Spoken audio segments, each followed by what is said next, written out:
Gati, jemi rikësyrë. Jemi rikësyrë me këtë sinkron pas siglës, ishte dita e djeshme. Në fakt, ishte dita e djeshme, një ditë mjaftë e ngarkuar, me shumë të ardhur dhe nga përveç tiranasve dhe nga rrethet, po dhe me të ardhur nga diaspora që përbënin një mas të konsiderushme dhe si tua mitingu mori dhe një protesta, mori dhe një lëvizje tjetër, ku njerëzit shkuan deri afër aeroportit të Rinasit, për cilën edhe për këtë moment do të diskutojmë. Një përpjekje për të shkuar drejt aeroportit që nuk e kuptuam, me thënë drejtën, por që do të përpjekjemi të kuptojmë në një. Tani, ku po shkon kjo protestet, shpritet në vijim, Sara Milja, deputete e Partisë Socialiste, faleminderit shumë. Sara, kënaqësi. Arlin Qori, kryetari i lëvizjes bashkë, mik e emisionit tani.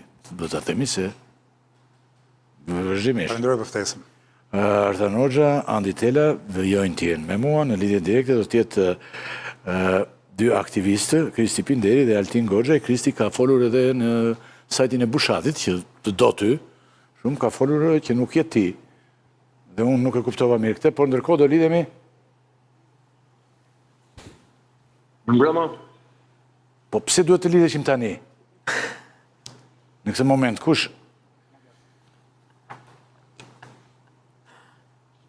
Se do t'i futi me radhë, pra, Kristi Pinderi, mirëmbrëma, dhe Altin Goxha, mirëmbrëma. Edhe njerë. Ishte Altini. Altini. Altin, mirëmbrëma, dhe Kristi në qoftë se është mirëmbrëma. Mirëmbrëma, për prezantim. Mirëmbrëma. Lidhemi pak më vonë, Pinderi në qoftë se kemi edhe këtë lidhemi, dhe kalojmë direkt në jo. Bëni përpjekje i thuaj që ta kemi, më pas. Atere, me avokatin do t'ujmë pak më vonë, kur kemi momentin një të them. Zonja Mila, protesta ka hyrë në ditën e 16 dhe pjesëmarrja vijon të mbetet masive. Kush? Në qoftë se do ta përshëndesësh Kristin e ke tani live-ja. Mirëmbrëma, do hymë një mirëmbrëma, faleminderit shumë. Mirëmbrëma te aty te ty është Mirdita. Faleminderit. Mirdita është aty. Po, është ditë. Mirdita, mirëmbrëma, njëkohësisht. Do të flasim pas pak, do lidhemi bashkë. Po, Atëhere, zonja Mila, protesta ka hyrë si shta në ditën e 16 dhe vijon të mbetet, ndryshe nga gjithë protestat e zhvilluara në Shqipëri në të gjitha kohët, të mbetet masive. Dje u bllokua një segment i autostradës dhe pati tentativë për t'u afruar aeroportit të Rinasit. Pra duke si një përpjekje për ta përshkallëzuar këtë protestë. Si e lexoni ju këtë zhvillim, çfarë mendonin për protestuesit që ndodhen në rrugë çdo ditë thjesht të shkurt qartë? Në fakt, në momentin e parë kur kjo protest nisi, patjetër jo vetëm si përfaqësuese e Partisë Socialiste, përfaqësuese e majorancës, por edhe si një vajzë e re në politik, pata ndjesi shumë të mira. E para nga formati që protesta pati, ju e thatë shumë mirë, edhe vetë më parë ndryshe nga herët e tjera, me disa pankarta simpatike, me të rinj gjithashtu shumë energjik, kreativ në shesh, patjetër që nuk ndanim të njëjtën kauzë, mirë po, në mendimin tim, ishte një protest që i vlen të momentit, i vlen të Shqipërisë dhe të jemi sinqert, isha dhe krenare për faktin që më në fund protestohet në Shqipëri për një temë që kjo është sot. Ndoshta Live. E jep në. Për një temë që ndoshta deri para. Dhe pasi vetëm një sekond Sara, sapo Sarat përfundoi ju do të më lirë për bëni një përpjekje për të mbledhur me Jonidën, që për të folur diçka për sot, çfarë ndodhi aty. Dhe si është pjesëmarrja. Duket si me vogël se dije me pashun. Ose ndoshta ka qenë me madhe. Po, sinqerisht për mua një shenjë mirë që më në fund fokusi i një proteste ishte mjedisi, ishte mbrojtja e mjedisit për shkak të një buje shumë të madhe që bëri një projekt në fakt të supozuar dhe as pak konkret, duhet thënë kjo, në lidhje me zvërnecën, por jo vetëm, me gjithë si me lagunën, ashtu pastaj kalonte diskursi edhe tek Sazani, dhe pse në fakt nuk që kur fokusi i çfarë kryeministri tha. Por pak rëndësi ka kjo. Unë sot mendoj që protesta fatkeqësisht e ka humbur busollën. E para, nëse do të flasim për pyetjen e parë dhe për çështjen e parë në cilën u ngrit, unë mendoj që sot, sidomos me çfarë komisionera për zgjerimin e Bashkimit Evropian, Marta Kos, ka siguruar, mendoj që i ka dhënë një përgjigje definitive, jo vetëm shqiptarëve, por medias ndërkombëtare. Çfarë tha Marta Kosi se unë... Se praktikisht tha që Shqipëria është duke mbyllur kapitullin e 27, ku fokus është mjedisi, patjetër që projekti për cilën po flitet do duhet i nënshtrohet të gjitha kritereve dhe rregullave të kapitullit 27, ne jemi monitorues, autoritetet shqiptare na kanë garantuar që gjithçka do të shkojë në përputhje të plot me kriteret e Bashkimit Evropian, ndaj nuk shohim asnjë arsye konkrete sepse duhet të penalizohet një investim i huaj dhe një investim i këtyre përmasave, kur rregullat do të jenë ato që janë edhe në Bashkimin Evropian. Vetë Bashkimi Evropian e pati këtë një reagim zyrtar ditën e sotme, kështu që për sa i përket çështjes mjedisit dhe se si do të rregullohet dhe në bazën e çfarë do të ngrihet ky projekt, unë mendoj se diskutimi këtu është mbyllur. Ndërsa për sa i përket të gjithë gjërave të tjera që kanë dalë mbrapa, se me thënë drejtë më duket sikur vetëm për mjedisin aty nuk po flitet më, kam përshtypjen që është përpjekja e fundit për të rrëzuar kryeministrin Rama dhe Partinë Socialiste. Nuk ja dolën dot me votë, nuk ja dolën dot duke përdorur SPAK-un dhe çfarë SPAK-u garanton si një organ i drejtësisë i cili ka marrë në fakt bekimin e kësaj partie, e kësaj qeverie. E treta, nuk ja dolën dot partitë e vogla që vazhdojnë të thonë të reja, po me thënë drejtën vetëm të reja nuk janë. Dhe çfarë ndodhi tani se doli lapa e paracakohesh atje, vetëm tek pull në bulevard, nuk i bashkua njeri. Me sa di unë, këto kauzat e ngjashme i kishte.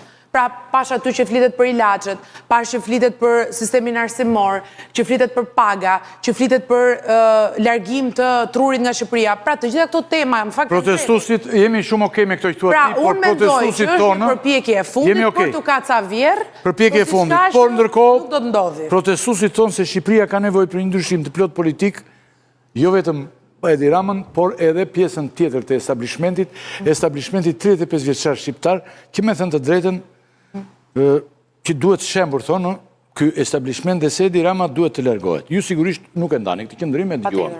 Por, pse duhet të vazhdoj të qeverisë Rama, ju thoni njerëzve, çfarë duhet të jap ende Shqipërisë pas kaq vitesh pushtet? Zotëria Kipa, është shumë e thjeshtë në fakt.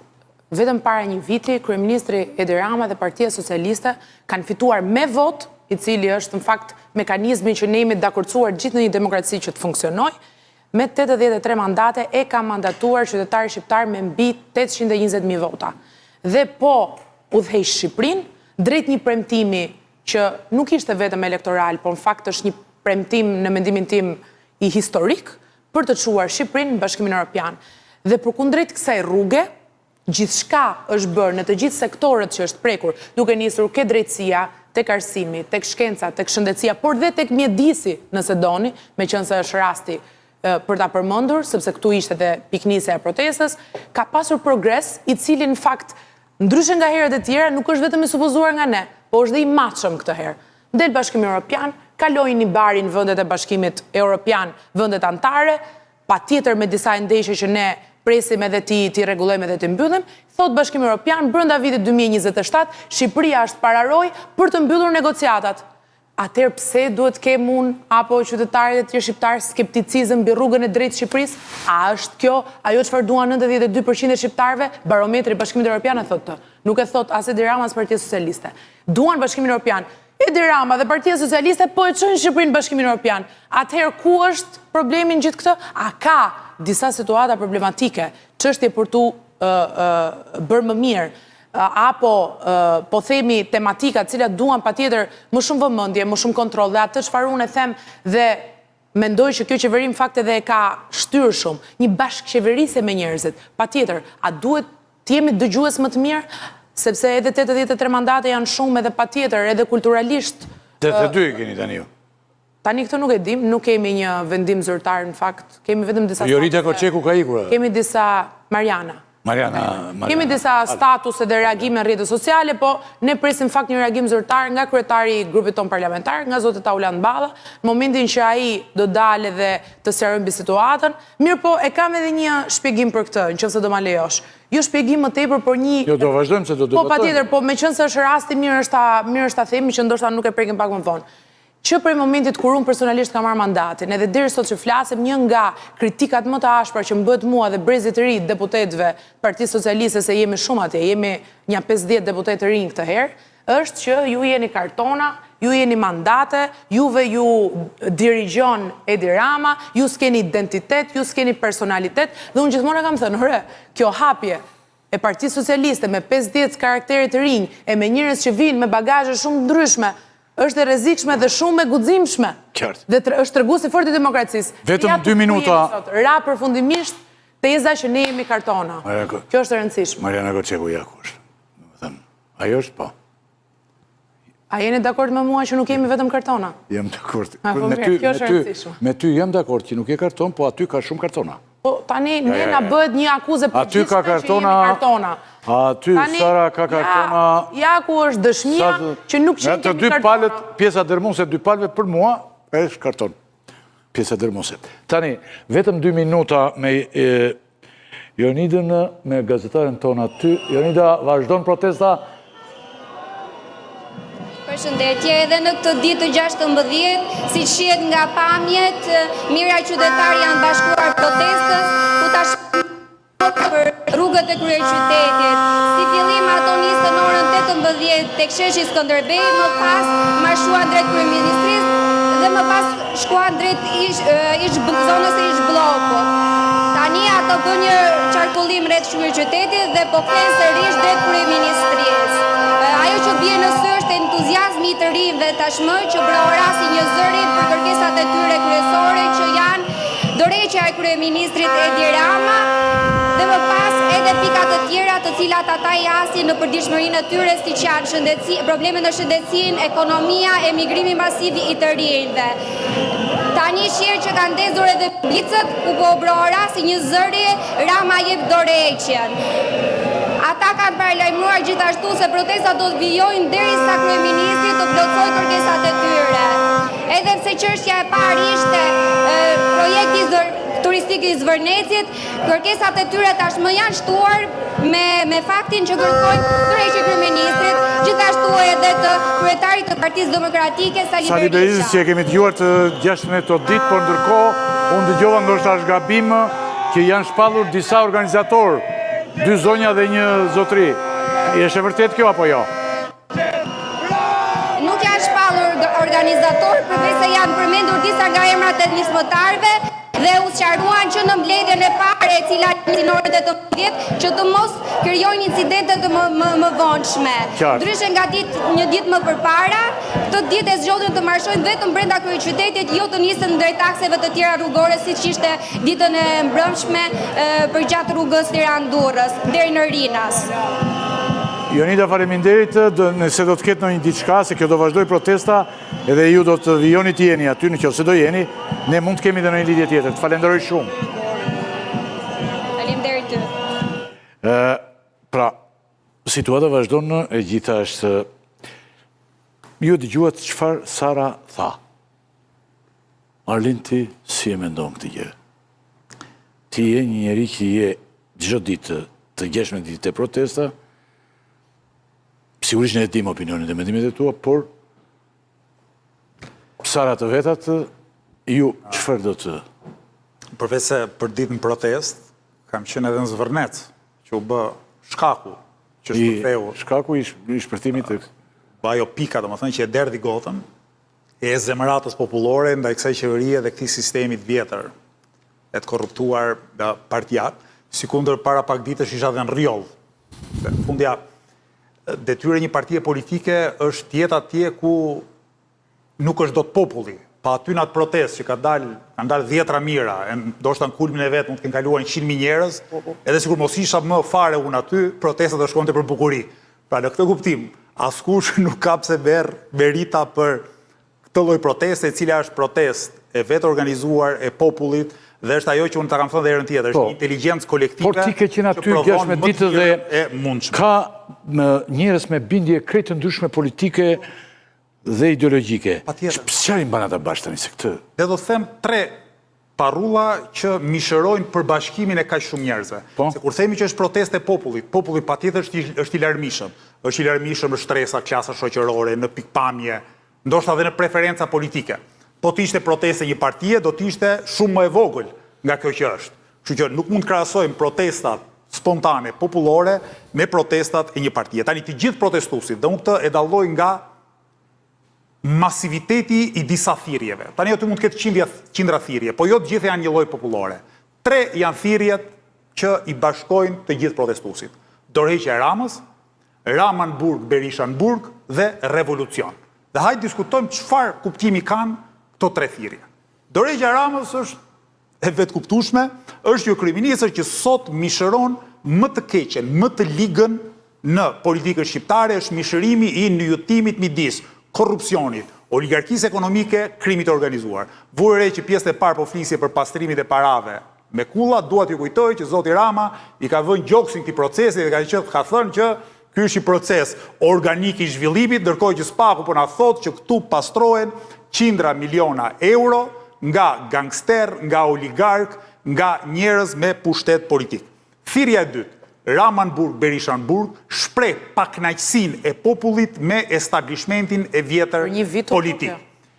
Do t'i lutesha zonjë me edukat, respektoni tjetrin kur flisni. Po nuk mund të flasim për respekt, ju hyt në studio dhe s'na folët, kështu që mos na jepni leksione respekti këtu tash. Po lutem, mund të dëgjova, sepse nuk kam frikë nga argumentet tuaja, kështu që edhe ju mos tregoni që keni frikë nga argumentet e mia dhe më lini të flas. Frikë? Për çfarë? Pse më pengoni atëherë të flas? Nuk po e pengoj, ju bëra një pyetje legjitime se jemi në një tryezë, këtu dhe mund të ndërhyjmë. Dëgjova 10 minuta. Po mund të mos të më dëgjoje se nuk e Jo, pra sepse më kanë edukuar dhe prindit e shkolla. Po mirë, mua më kanë edukuar kështu. Nëse nuk kanë edukuar, ktheuni mbrapsh në shkollë dhe edukohuni. Tani më lejoni të mbaroj, ju lutem. Ju tani ku do kthehem unë? Po të lutem, më lejo pra të mbaroj. Të lutem zonjë, më le të mbaroj. Sa fillova argumentin? Ju çorientoj pyetja, se se kuptova. Jo, po pengoni shikuesi, do të përgjigje, merreni me këtë pjesë procedurale. Për të më dëgjuar, po ju thosha zoti Rakipi. Po, ja të vijoj. Zoti Rakipi. Po. Atëherë. Thirrja Ramanburg, Berishanburg tregon pakënaqësinë e thellë të qytetarëve në përgjithësi ndaj establishmentit vjetër partijak, se sigurisht nuk të fut popullin burg, të fusin institucionet e drejtësisë, mirë po kjo thirrje është një akuzë për aktet keqbërëse dhe korruptive të qeverisjeve të një pasnjëshme në Shqipëri. Dhe thirrja fundit, revolucion në kontekstin e shekullit 21, nënkupton një ndryshim rrënjësor dhe dhe gjithanshëm, që në radhë parë është paqësor. Në këtë protest, për mbi 2 javë, nuk është thyer asnjë xham, madje me gjas nuk është shkelur asnjë milingon. Po ndaluan njerëzit të ikin në aeroport. Në protesta të ngjashme në vende shumë më demokratike si Shqipëria, të perëndimit, kur ka përmasa të tilla protestuesi, çfarë nuk ndodh. Kështu që në një farë pikpamje, protestuesit në Shqipëri janë edhe një leksion demokracie për shoqëri të tjera dhe më të zhvilluara. Është një protestë ku shumica e pjesëmarrësve janë vajza, gra, fëmijë ose prindër të ri. Pikërisht ata që kryeministri në detyrë, ende në detyrë, guxon të quaj hajvan dhe fashist. Është e para herë në historinë e njerëzimit që një mas protestuesish në shumicë e përbërë nga gra, fëmijë, vajza dhe prindër të ri quhen fashist. Kush ka lexuar më shumë se një paragraf libër nga historia apo shkencat humane, e kupton që kjo masë qytetarësh është e kundërta e fashizmit, e kundërta e çdo lloji totalitarizmi tjetër. Është njëkohësisht një protestë kundër oligarkisë ekonomike, kundër faktit që oligarkët në bashkëpunim me krimin organizuar, në bashkëpunim me pushtetin politik, kanë çuar përpara një projekt të akumulimit nëpërmjet shpronësimit ose praktikisht zhvatjes. Zhvasin buxhetin e shtetit, pastrojnë parat, përmes pastrimit parave dhe rritjes artificiale të çmimeve të banimit, zhvatin dhe qytetarët që duhen paguajnë kredi Dhe qira zhvatin plazhet publike, pyjet, lumenjt, parqet e gjithë shka tjetër. Është njëkohësisht edhe një protest kundër mediave të oligarkisë. Fakti që shumica dërmuese e televizioneve ditë e para kanë heshtur për një ngjarje kaq të madhe dhe historike, televizionet e oligarkëve kanë heshtur, ndërkohë që sot që flasim, shumica e televizioneve i shërbejnë pushtetit korruptuar, duke dizinformuar, duke fyer protestuesit dhe duke tentuar të mbjellin përçarje. Është njëkohësisht dhe aspirat. Një protestë kaq e madhe është një aspirat e madhe për një Shqipëri që është tërësisht e re në kuptimin e mënyrës se si duhet të funksionojnë institucionet, se si qeveritarët duhet jenë të përgjegjshëm para qytetarëve, se si qeveritarët duhet kenë frikë nga qytetarët dhe jo si deri më sot që qytetarët kanë pasur frikë nga qeveritarët. Një sekond, këtu do vazhdojmë në këtë, një minutë. Ja sepse. Ja sepse unë kam ftuar dy njerëz jashtë studios, të cilët shkurtë do të më shpjegojnë mua dy njerëz krejt të ndryshëm. I kam thirrur krejt të ndryshëm, po ata kanë një ide. Janë të dy me protestë. Për këtë fakt unë i kam thirrur. Dy njerëz me bindje ideologjike si shtatë qendrime krejt të ndryshme, por që mbështetin protestën. Altin Goxhaj dhe Kristi Pinderi. Altin Goxhaj në fillim. Do t'i pyesim tani se si ka mundësi që këta dy njerëz kaq të ndryshëm të bëhen, nuk do t'i pyesim, po si ka mundësi dy njerëz kaq të ndryshëm të bëhen bashkë për të njëjtin kaos. Tani, e nisi me zotin Goxhaj thash. Çfarë bëni ju aty në protestë? Pati shumë thashë theme se në protestë qëndron George Sorosi. Ju keni gjithë jetën që luftoni me Sorosin. Tani duke sikur ju bie edhe kauza. Sorosi tonë është aty. Doktori, opozita tha në fillim që është Sorosi. Ç'punë keni me këtë protestë? Jo, mbase e këti gabimin që mendojnë që... Jo, unë nuk e di që është Sorosi. Unë dëgjoj vetëm opozitën, që thotë Sorosi bërtet nga mëngjes deri në darkë, këta heshtin tani se Rama nuk thotë do Sorosi, se është miku, ka qenë miku i ngushtë i Sorosit. Si mund të mbrohet ndryshe Berisha me atë që i bëri protestën si javën e parë. Gjerë mikun Soros dhe justifiko mos pjesëmarrjen e njerëzve të tu duke i bërë të kompleksohen se do shatë Berisha. Pra i për hallin e vetë, a i shpiku Soros si protest, për fakti se aty ka dhe nga Soros, ka dhe homoseksual, ka dhe konservator, ka dhe patriot, ka dhe ballist, ka dhe ateist, ka dhe islamik, ka dhe islamofob, ka të krishterë. Po pra, shumë heterogene. Madje, është hera e parë në jetën time, që shpresoj që çdo mbështetës i Arlindit të vi aty. Çdo antar i komunitetit LGBT të vi aty. Sepse është luftë numrash. E para dhe e dyta. Ne nuk kemi dalë për Zvërnesin vetëm. Zvërnesi është momenti që u dërt kupa. Dhe nuk është e vërtet që janë vetëm 3 slogane. Janë 4. E 4 është shumë e rëndësishëm. 4 ti kush është? Shqipëria shqiptarëve, vdekje tradhtarëve. Po kjo është shumë patriotike për komunistët. Kjo vdekja nuk është pak... Dhe revolucioni është... Pëlqen shumë se janë të unifikuar me njëri tjetrin. Është patriotike. Ndërkohë që dhe themi revolucion, mu desh të shpjegoj një turist italian që në mentalitetin, kulturën, edukatën dhe mënyrën si kemi mësuar në shkollë, ka kuptim tjetër nga Italia fjalën revolucion. Që Arlindi mundohet ta përvetsoj si një slogan komunist. Në fakt revolucion Shqipëri në këtë çast është përndrysje e një sistem. Jo në kuptimin leftist, majtist. Nuk e kanë më mendje. Është nga një sistem. Dhe në thellë kjo protest nisi një kurthi nuk e kanë mendje, kanë më një tjetër. Kjo protest nisi si një kurth i Ramës dhe i Sorosit për të mbrojtur Ramën nga politika amerikane e Shqipëri e Donald Trump. Dhe ata kishin menduar që nëpërmjet një lëvizje ambientaliste të përfshirë nga grupet majta, të gjetë bërë LGBT të majtë komunist, do bëni ti dhe skenar si në Amerikë kundër Donald Trump dhe do bite avokati i madh i Trumpit Sorosisi e Rama që ti mbrojtë. Ama në pyta e gjë Marta Kosë. Dhe në këtë mënyrë, Rama Dhe në këtë mënyrë Rama do dilte i shpëtuar nga njolla e Shajmë Sorosit. Martakosën këtu pastaj këtu. Ajo që nuk llogaritet dot Rama, ajo që nuk bën dot llogari Rama, ishte karma se si ndodhin disa gjëra në këtë botë, që është vullneti i Zotit, dhe shqiptarët pa në zvërës kolonizimin e Shqipërisë dhe personin e gjithë shqiptarëve nga Shqipëria jashtë Shqipërisë. Dhe ardhen e zëvendësimin e popullsisë shqiptare, gjë që nuk Jemi okay. Jo, Ka patur prit, të them të kryesor. Më fal, vetëm një fjalë do them. po Dhe kjo protestë është një protestë krejtësisht patriotike, ku nuk ka rëndësi çfarë ngjyre ke, çfarë preferencash ke, po një anije që po mbytet që Shqipëria, u mblodhen gjithë shqiptarët dhe kemi nevojë për çdo shqiptar që jemi aty, që të përmbysim një qeveri kuislinge që ka një mision që në vitin 92 deri sot bashkë me opozitën e Sali Berishës, me një klasë politike që kanë bërë agjendë dhe plan për ta përzënë dhe për ta zëvendësuar dhe për ta zhduar nga faqe Shqipërinë brenda 15 vjetësh për t'u kthyer në një shtet tjetër. ka patur përplasje lidhur me shkuarjen e protestuesve drejt Rinasit. Çfarë ka ndodhur? Ju thoni se i kthyet protestuesit nga atje. Dhe është e vërtet, kjo është një fakt. Kush i çoi? Dhe pse do duhet aeroporti? Unë e di që ju doni lajm dhe keni shumë të drejtë. Problemi qëndron që dje ka ndodhur një kurs, po unë jam i habitur sa pak kurse, ose sa të dobta kanë qenë kurset, përveç atij djeshme që pati një peshë, se kur kam shkuar sot protest isha si kalosi i fytyrës Verosur.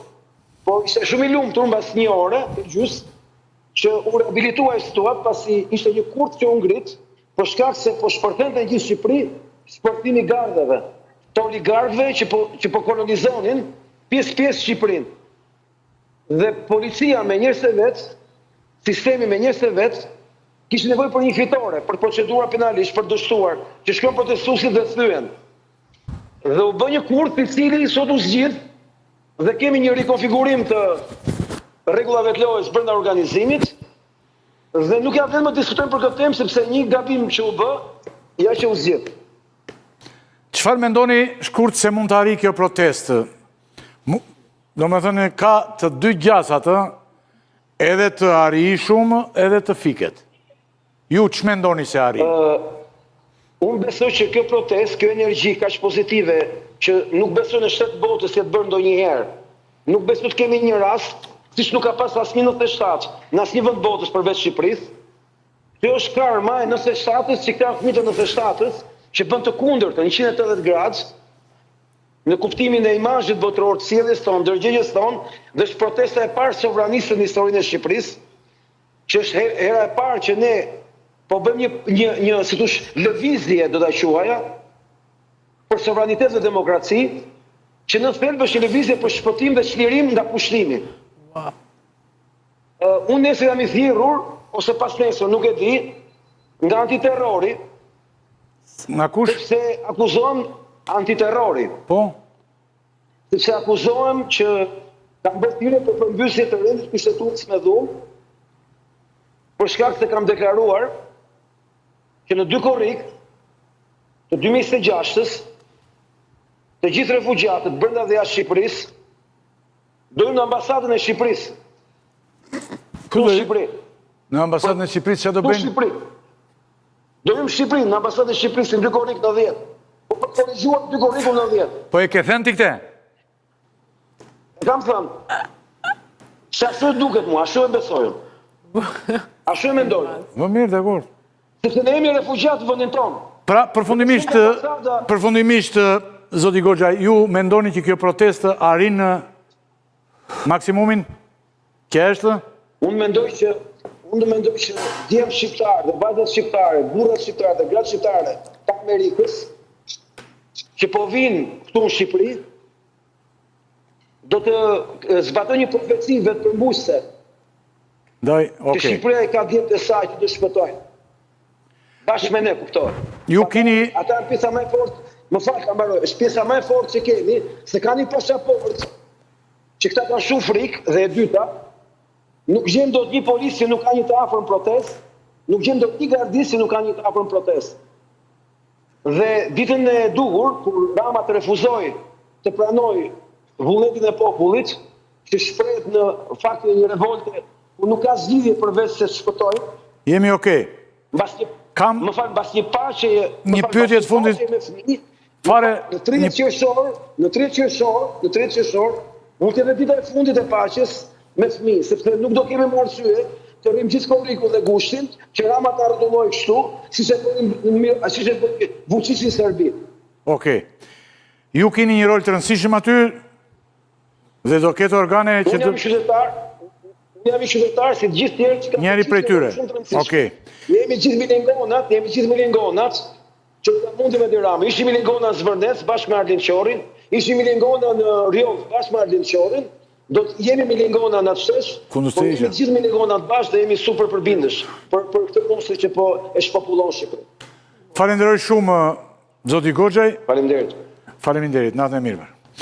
Në fakt tani unë dua edhe lidhjen e dytë që të ndajemi me Zotin Pinderi, në qoftë se e kemi. Zoti Pinderi dhe njëherë mirëmbrëma, mirë dita. Ju jeni mbështetës si kësaj proteste. Ishini gjërat nga larg në fakt, por jeni mjaft i përfshirë në këtë që po ndodh në Shqipëri. Qartë të shkurt sakt, pse mbështesni këtë protestë? Çfarë mendoni se mund të arrijë ajo? Unë, si të gjithë shqiptarët, që më besoj si shqiptarë, përballë një rrezikut të bashkët nga bashkojnë më shumë gjëra se në ndajnë, po si shqiptarë që jetoj largë, kam dashur që të kuptoj ore çfarë është ndryshe këtë herë, çfarë ndodh.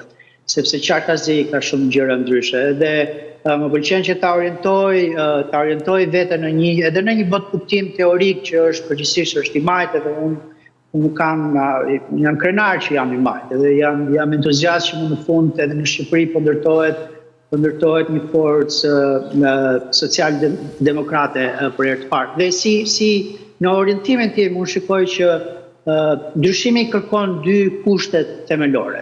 Një kusht i madh, dhe këtu i referohem një studiosi John Holloway, një kusht i madh i rëndësishëm është njerëzit të bëhen bashkë për të denoncuar padrejtësitë. Edhe ky ndonjëherë është një moment i ngakuar emocional që ngjan me një ushtim të fortë. Po ndonjëherë të jesh i aftë ta artikulosh padrejtësinë nuk mjafton nëse nuk ke dhe shpresë. Dhe shpresa, besoj unë, është ai kushti i dytë themelor që për fat të mirë këtë herë nuk mungon në Shqipëri. Besoj se ajo që është e re është fakti që ky ekosistem shprese në shoqërinë shqiptare më në fund ka gjetur forma dhe ca katalizator për të bërë bashkë. Po shpresa është një shpresë për që të jep ty mundësinë ta përfituosh të ardhmen dhe është edhe një lloj shpresë tjetër që ndonjëherë ndodh kur punët kanë ardhur aq keq sa njerëzve u duhet shpresa si një mjet për t'i bërë barë edhe për të rezistuar deri në fund. Unë besoj se kemi një ushtim të përbashkët që furnizohet nga shpresa të ndryshme edhe tek këto shpresa, te forma e këtyre shpresave mund të pikasim atë që sot e quajmë Shqipërinë e re.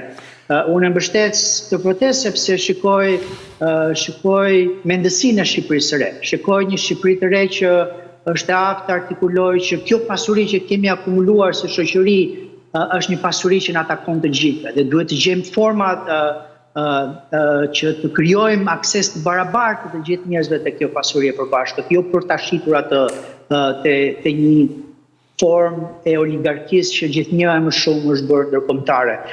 Shikoj aty artikulimet e para të një pakënaqësie që është një pakënaqësi ndaj 30 e kusur viteve të skaluarës, që ka të bëjë kryesisht me ato politika neoliberale që janë ndjekur qoftë nga Partia Demokratike, qoftë nga Partia Socialiste, po e them që me privatizimet e hershme, që me ashtu quajtur terapi të shokut, që me teori edhe që me konceptet të tipit na duan investimet e huaja për të ndërtuar një turizëm elitar.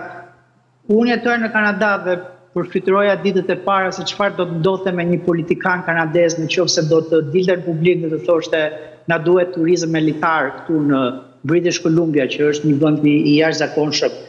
Nuk do të guxon, nuk do të qëndronte në jetën publike ai politikan as edhe 2 orë, jo më 2 dekada se që janë politikanët tanë që kanë artikuluar këtë mendësi që nuk I shërben njerëzve, por që u shërben pak vetëve. Dhe në këtë këndvështrim, shikoj me entuziazëm që Shqipëria tashmë I bashkohet një ushtime më të fortë ndërkombëtare që kërkon t'i thotë ndal asaj padrejtësisë që për fat keq është globale, që në një realitet ku 1% kontrollon gjithë resurset e vendit dhe 99% e popullsisë tjetër shikon veten të rënohet. Zoti Pinderi, kemi parë një shpërthim të ngjashëm vitin e kaluar në Serbi, të ngjashëm me këtë të Shqipërisë, por ndërkohë ajo vijon akoma. Në fakt, edhe këtu, pas 16 ditësh ne shohim ka një konfuzion. Ka rryma të ndryshme të gjithçka, domethënë aty vjen gjithkush. Por ndërkohë duket se kjo ndërton një farë kaosi.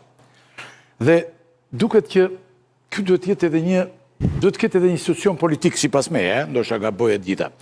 Ju keni patur një replik me analistin Bushati për lëvizjen bashk. Pse e thash fjalët e para? I thash sepse, për shembull, një nga njerëzit e rinj, I shfaqur sot në politikën shqiptare, është Arlind Qori, edhe 2-3 partitë tjera. Është kaq I ri tani. Ai thot, po I ri është tani, se po të jetë I vjetër dhe Arlind Qori, këtu pastaj bie që këta janë 800 vjetë Sali Berisha me... Ja, një minutë. Ja ta mbarojmë me... Ai thotë, Bushati thotë që gjeneza e Shqipërisë së re duhet gjetur të rezistenca që ka bërë ndër vite lëvizja bashkë. Plotësoj dhe kjo e Sarës që ndër vite. Ju nuk jeni dakord me këtë konstatim. Pse? Po, një qarim, unë jam votuesi Arlindit. Kështu që në një farë mënyrë kundërshtia ime nuk është me Arlindin, më shumë se sa me një farë romanticizmi që unë pash tek shkrimi I Bushatit. Unë besoj që tek lëvizja bashkë ne mund të shikojmë Shqipërinë e së ardhmes, po vetëm lëvizja bashkë e ka të vështirë që të jetë shëmbëltyra e vetme e Shqipërisë së ardhme. Unë patjetër po të kthesh kokën pas në historinë e këtyre viteve të fundit, me siguri në atë ditën ku ka munguar shpresa, do gjesh pa diskutim një protestë të censuruar të lëvizjes bashkë. Dhe unë jam I sigurt që lëvizja bashkë e ka brenda vetes edhe ushtimën ndaj padrejtësisë edhe shpresën për një Shqipëri të madhe. Po nëse ne vendosim vëmendjen tonë vetëm tek lëvizja bashkë, kam frikë që e mitizojmë pak më shumë se ç'duhet atë dhe ndoshta e fshim në fakt edhe kontributin e njerëzve pa fytyrë dhe pa emër, që këto vitet të vështira të Shqipërisë sërish kanë luftuar dhe sërish kanë gjetur forca për të rezistuar, ndoshta edhe në mënyrë anonime. Unë të njëjtën shpresë që e gjej te protestat e lëvizjes bashkë, e gjej edhe tek fjala vjen tek denoncimet e përditshme që bën Osmani, që u jep zë atyre njerëzve që ndoshta po shikojnë ditët e fundit në mjerimin e atyre holleve të onkologjikut që ku mungon edhe ilaçi bazik. Po unë e shoh shpresën edhe tek ata gazetarët e terrenit, Isa, te Enkeleda, te Lorini dhe te shumë të tjerë, që pavarësisht se jetojnë në një Shqipëri të mbytur nga zyftësia edhe nga grija e korrupsionit, sërish gjen forcën me shpresë për të thënë janë gjëra të bukura këto I thoni ju. Por, ndoshta duhet të stratifikohet, në vendin ku ne jetojmë duhet të stratifikohet politikisht një lëvizje tillë kur është masive. Ndryshe ajo edhe mund të fiket. Pa diskutim.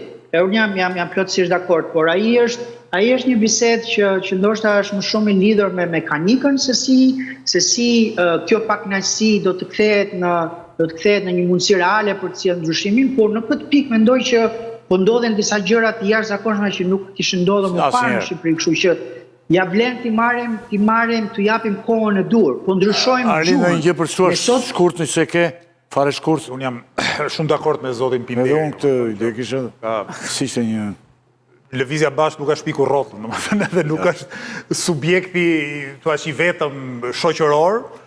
Tani po të shkonin tek subjektet politike, mbase do kishim më të kollaj ta thoshim këtë gjë, po pa diskutim kanë merita të jashtëzakonshme gazetar, aktor shoqërisë civile, patjetër, domethënë gjithkush që mban dritë të ndezur në errësirë ka meritën e vet edhe nuk ka vend fare për debat. Bie krejtësisht dakord. Zoti Pinderi, unë të falenderoj shumë. Do të kemi mundësin të lidhemi, të jemi përsëri në lidhje dhe të bisedojmë bashkë edhe për këtë problematikë, edhe për këtë Me shumë kënaqësi. gjë që ka shpërthyer këtu. Të falenderoj dhe ditën e mirë them me aty dhe natën e mirë këtu. Mirupafshim. Mirupafshim. Atëre, zonja Mila ju e dëgjuat, ishin dy persona krejtë ndryshëm, diametralisht të ndryshëm, me ide shumë të ndryshme nga njëri tjetri, por në thelb duan të njëjtën gjë. Shëmbjen e establishmentit. Jo, me thënë vërtetën, më përngjau më shumë se si një terapi në grup.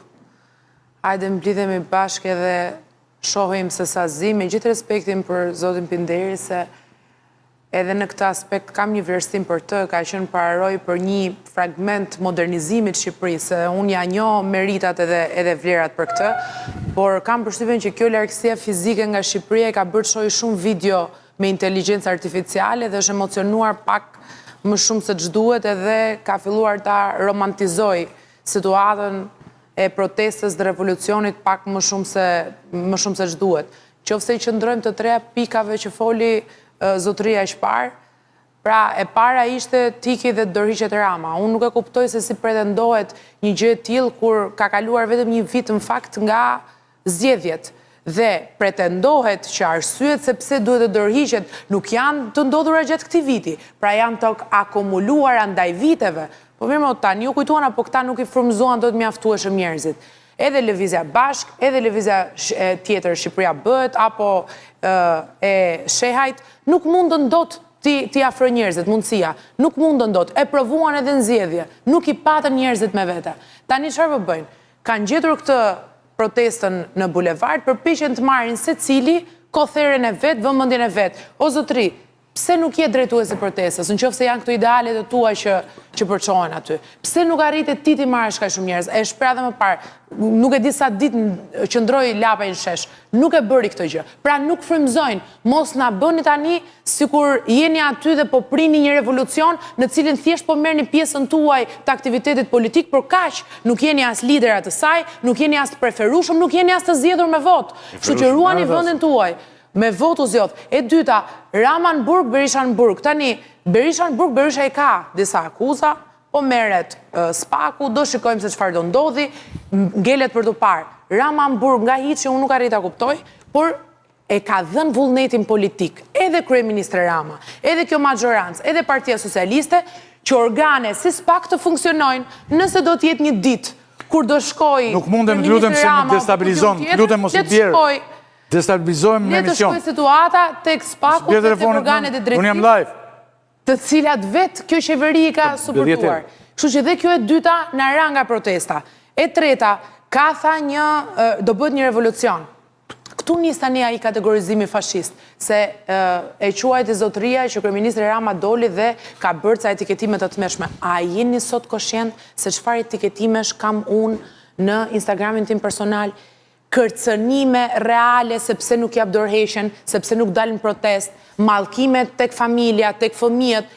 Një familjar sot duke ngrënë akullore me fëmijët e vet, në kafene, shkohet dhe i thuhet eksaktësisht. Jo të gjitha se si ka Arlindi përsi për këto. Po mirë, nuk i ka Arlindi, po Arlindi na tregoi dhe pjesën tjetër. Mos na tregoi vetëm çfarë bën kryeministri. Jo, do ta pyesim. E pra, do ta hedhim këtë, se dhe unë kam këtë ide që njëri transparent, duhet të pranosh për të gjitha. Duhet të pranosh dhe tjetër. Je transparent për gjitha, ndërsa një të fundit fare kam për zotin Goxhaj, se ndoshta po vazhdon të na ndjek. Po s'është ai. Po mirë, ndoshta po vazhdon ta ndjek. Nuk kam çfarë komenti fare të bëj për asnjë gjë që tha, se sinqerisht duket sikur jetojmë dy universite paralele, po meqense përmendi gardistët dhe tha që janë familjar të gardistëve shumë prej qytetarëve që ndodhin aty, vetëm për një gjë unë i zotohem sot Goxhajt dhe kujdo tjetër.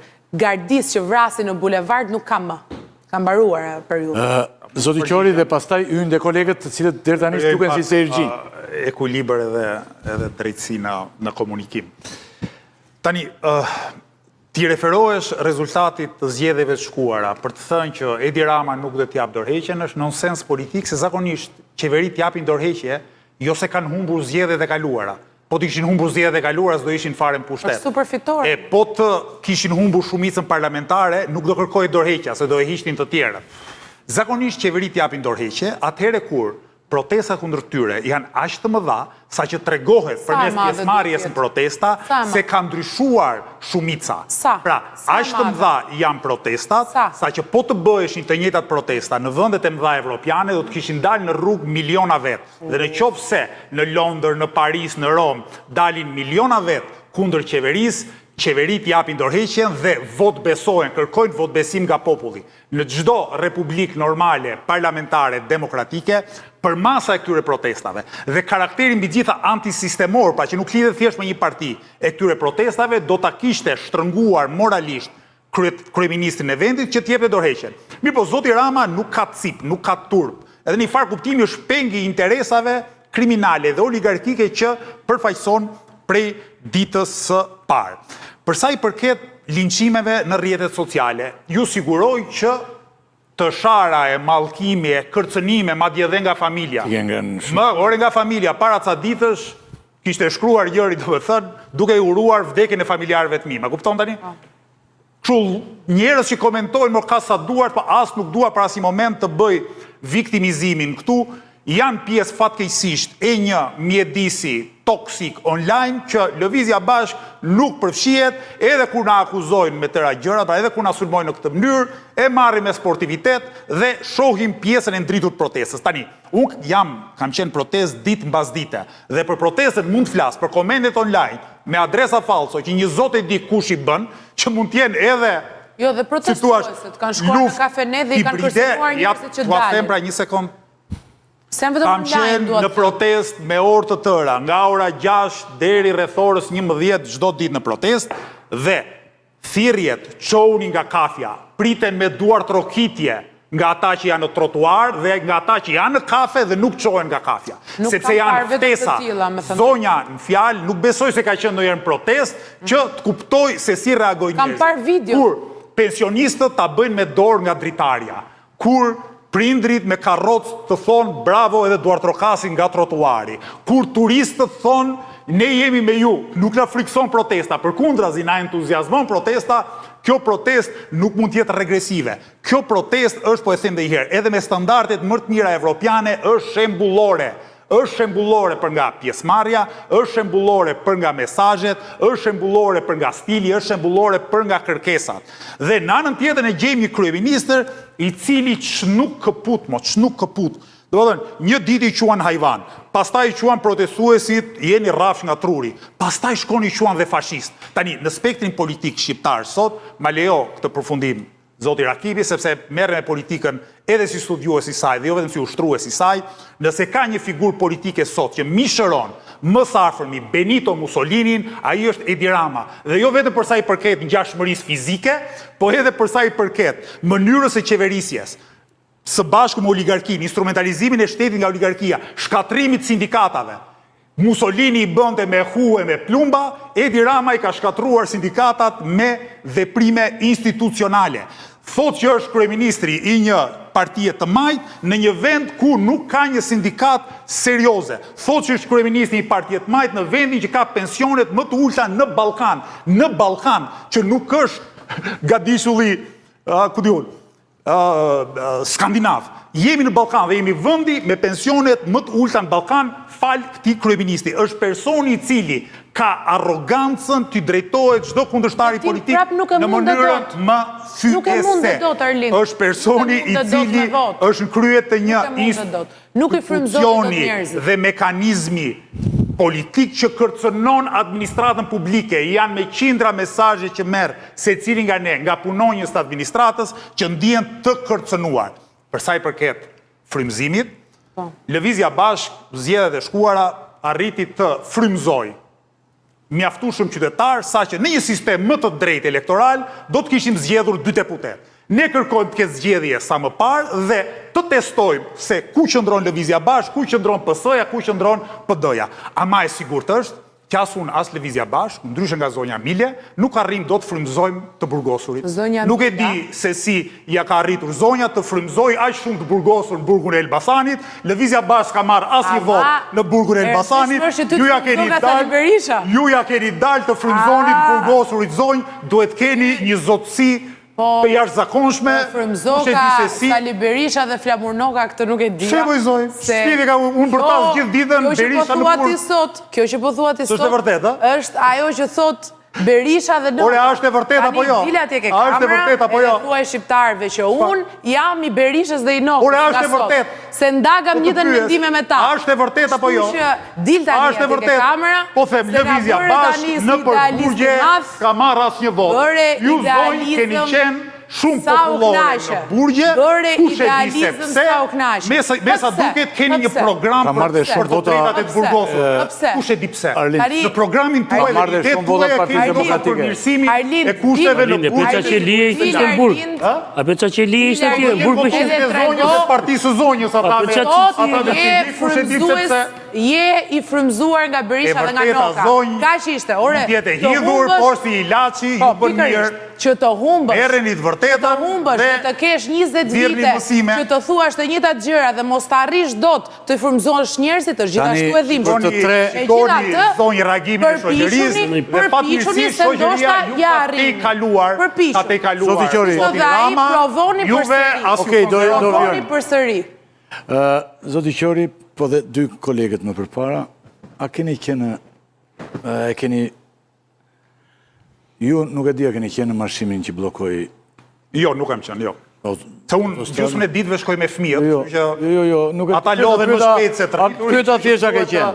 Më duhet shkëput e bëherë. A e mbështesni këtë, së pari kolegëve tani, një formë të mbështetje të mosbindjes civile. Tani, pse shkuan njerëzit të aeroporti dhe shdonin aty? Edhe bllokimi i autostradës. Shikon, Ylli. Se s'mu të rrim, do më pa dhënë asnjë opinion me çfarë ndodh. Se gjë që më bën përshtypje, nuk mund të them që s'më bën përshtypje, është qeveria çik pik hallet në këtë moment edhe është çik keq me propagandën. Nuk e mbulon dot. Do të gjej strategji tjetër. Nuk e di largimi i zotit Fuga aq larg ndihet. Nuk e ka atë.